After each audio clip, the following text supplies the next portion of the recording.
All right, folks. So, can we really win the Iran war without additional bombing? That's the subject of the riff. Now, as is always the case, I continue to have great faith in President Trump's deal-making. Now he's trying to put the finishing touches on a war with Iran, which seems to me is basically 90 or 95% over. Mr. Trump's the only president in the last nearly 50 years with the courage and the vision to destroy the radical Islamic regime in Iran. And by and large, he has succeeded. He will not make a bad deal. And he continues to keep his red lines of ending their nuclear capabilities and handing over their enriched uranium and pulling back on missile programs and, of course, reopening the Strait of Hormuz for the freedom of navigation. He holds those red lines in place.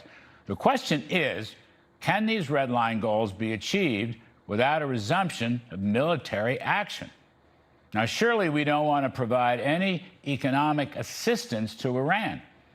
Now, on Truth Social Sunday, the president said, and I quote, "The blockade will remain in full force and effective until an agreement is reached, certified, and signed." Good.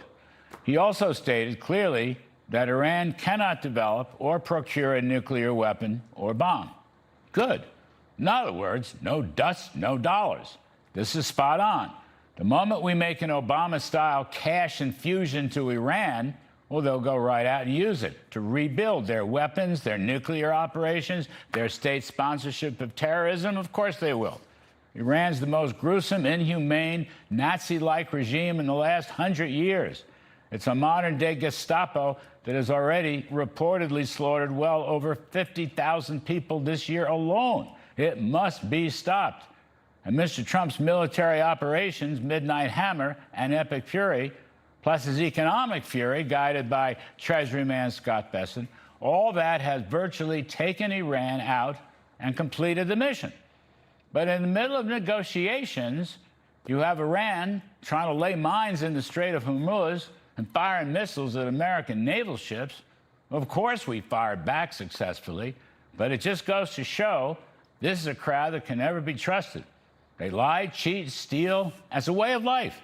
They never keep the promises of verification, all largely because they're really not a civilized regime.